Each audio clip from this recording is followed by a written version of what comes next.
Welcome to another VC Wisdom podcast. We have Amy Yin with us. I think it's not our first time on the pod. Me and Amy talked extensively back then. It's always cool for me to follow up with fellow founders and serial entrepreneurs because Amy exited her previous company, Office Together. Envoy acquired them. So that was a pretty cool exit. That was in 2020. So I remember the thesis there, the back to office thesis, which ended up working quite wonderfully. So people don't want to come back to the office 5 days a week, right? And so nowadays it's like 3 days a week. So hybrid, online, and showing up to the office. Amy exited that company, and she has been a prolific angel investor since 6 years, but now is working at Defy.vc since a year and a half. So we're going to talk about launching new startups today, the VC game. Amy is a Harvard educated. She's part of the Coinbase mafia, also worked at Facebook before it was called Meta. So really interesting person right there. Very intense, uh, move fast and break things, I would describe her as. And yeah, now she's bringing her knowledge and her skill set to the VC game. So let's discuss that today. But before we do, Podpire is presenting that podcast. So if you want to start and monetize a podcast, go to podpire.com. Amy, welcome to the podcast. Tell me a bit more about yourself and what you're up to nowadays. Charles, good to see you. As I was saying before, I think you do a great job of activating your network and staying in touch. You are one of the first people I got to meet when I was learning about marketing and go-to-market, as moving from a founder to from an engineer to being a founder and CEO. So I'm really glad we got to stay connected. Like as you mentioned, I have been an engineer for 10 years. I went to Harvard for computer science. I was from a small town in Wisconsin of 15,000 before that. Was really lucky and got to work at Facebook right out of college. And there was a hiring company called Hired, which is a marketplace. And then I was a super early engineer at Coinbase. Got to join a company when there were about 100 people. Became the first female engineering manager and got to see that crazy journey. And then I left to start my own company, solo founder and CEO of OfficeTogether, which I started based on the idea that during the pandemic, I realized that we weren't going to be using offices the same way as before. So how do we reimagine the workplace and create a set of software and tools that would fit the new way that people wanted to work, which was more flexibly in a more hybrid, dynamic way. Was lucky enough to sell the company to Envoy in 2022, where I was director of product. And then last year, I left Envoy, and I have been a venture partner at Defy. Defy was the seed investor for OfficeTogether. And so they got to learn about me and meet me really well as a founder. And when they heard that I was thinking about next steps, they pulled me out of my potential sabbatical and grabbed me for the investing side. So I'm excited that I get to, it's kind of rare that you find a VC who has 10 years of technical experience and has been a founder. And so I think I have this unique ability to be super helpful with founders in a tactical way with my network and just deeply empathetic. And so I feel proud of that. I also think that there's not enough women who are VCs. Something less than 4 or 5% of VCs are women. It was bad as a founder. There's not that many female founders, but VC is also bad too. And I think that you don't get as many women funded if you don't have investors who look like or feel you, because they're not going to have the same set of experiences or be able to relate as quickly. And so I feel uniquely positioned to help forward my life mission, which is to help more women become amazing technical leaders and amazing business leaders by being on the VC side. I love that. How was your time at Envoy? Because it's torturous for most founders to spend a year and a half working for someone else. Was it an easy ride for you, or did you get really bored? Well, I think that one of the reasons that I had left Coinbase was it was very hard to leave because I was very invested in the company, believed in crypto, the future of finance, and I was only willing to leave because I just really got the itch. There was this pull in my stomach, and I was I need to start a company right now. This is it. And so one of the main incentives for me was to be my own boss. And so being an Envoy, you kind of get to be your own boss. I was in charge of Envoy Workplace, which, was doing tens of millions in revenue by the time 1 year in. That was the product line I launched, but it's still a little bit different than what it is being the CEO. at that point, I was feeling ready to take a break and let someone else be my boss. And I think Larry Gadea, who's the CEO of Envoy, does a great job. He and I become friends and have stayed in touch. But I definitely felt sad to leave the role of being a CEO. I was lucky that I got to bring 10 of my teammates over with me. And so I was working with that same team. And I felt that we got to really affect the culture and be the culture we wanted to see at Envoy. Like a big part of the acquisition was they wanted to reinfuse that startup energy. Envoy's a startup, but they're like a 10-year-old startup. And so when I joined, there were around 300 some people. And so they were, the CEO Envoy was very strategically trying to bring more of that hustle, young, scrappy, bright-eyed energy. And so our team's culture was really like elevated and put on a pedestal. So I felt that I got to be like a big change maker there. And that was definitely like super well known at the company. But yeah, it's definitely not the same as being a CEO. That is for sure. And your 2 years at OfficeTogether, that was such a fast exit. You told me that, like, yeah, in year one, you got an offer for an exit. Seems like a rocket ship as well. How much challenges were there, and how much lessons did you learn from that? How much is it like, oh, I miss my time at OfficeTogether, and how much is PTSD, literally?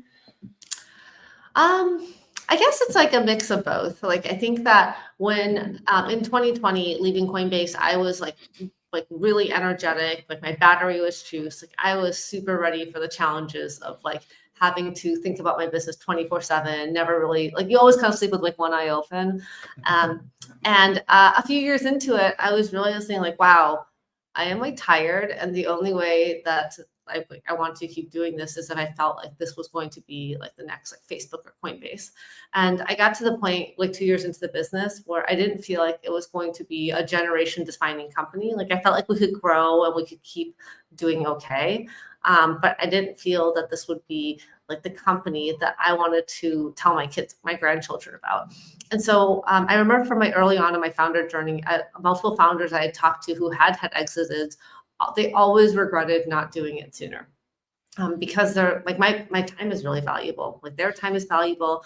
And so like basically like once I had like 2 months in a row where I was feeling like the juice wasn't worth the squeeze, I realized that it was time to make a change.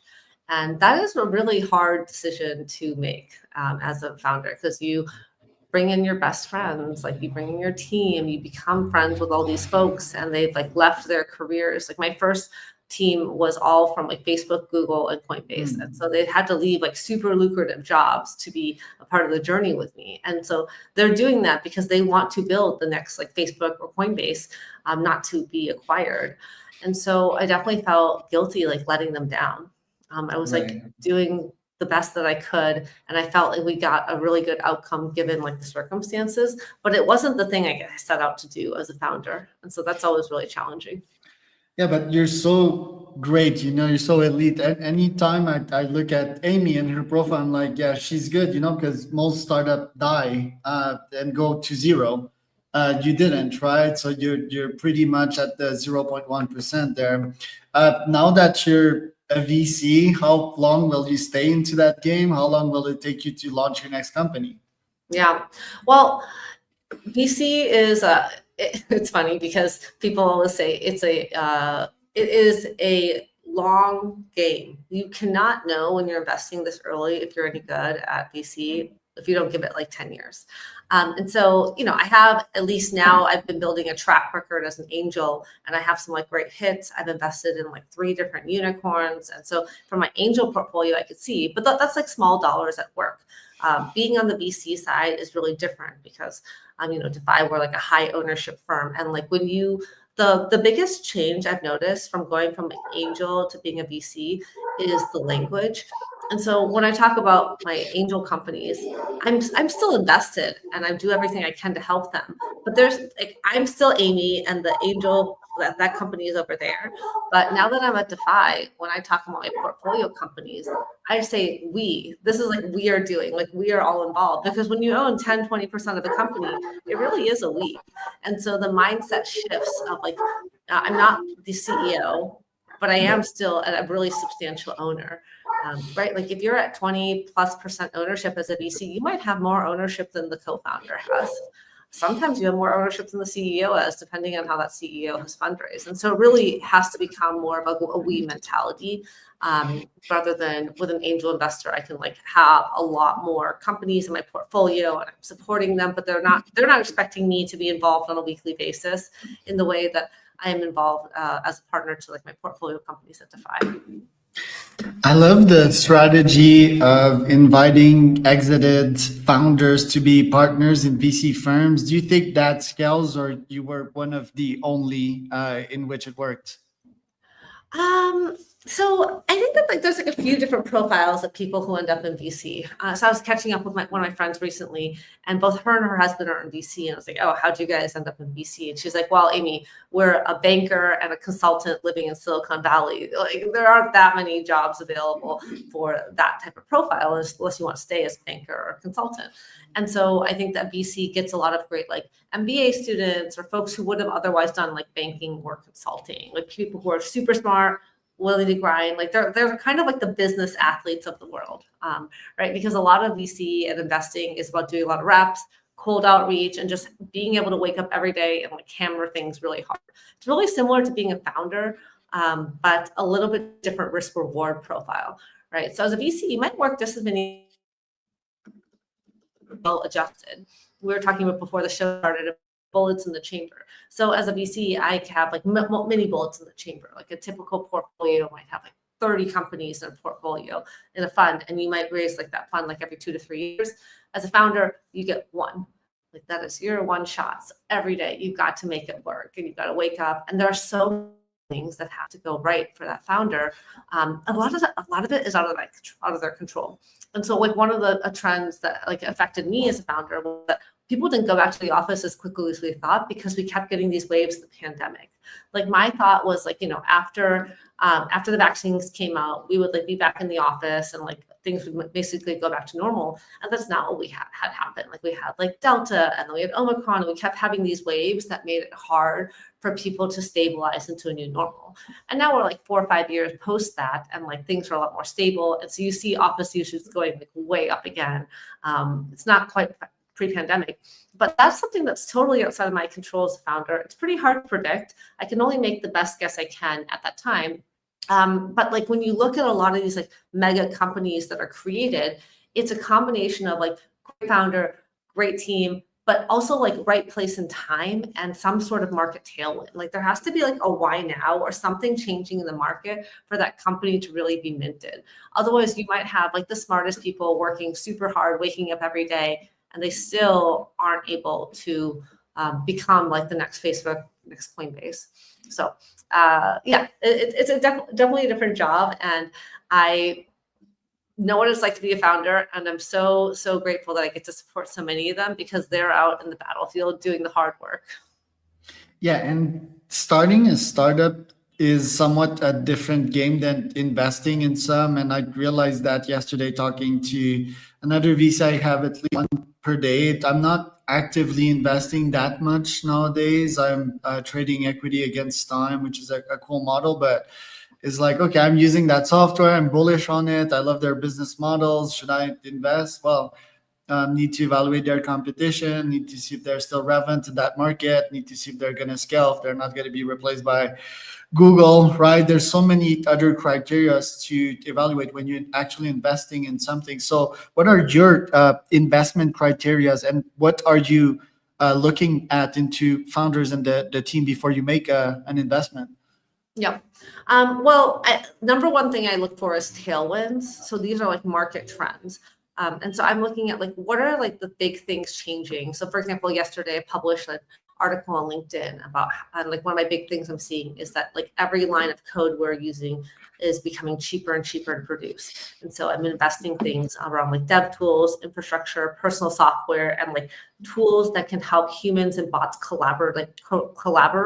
So rather than tools that are just meant for engineers, like actually tools that are meant for bots plus engineers to collaborate seamlessly together. And so for me, that's like very like investment thesis driven.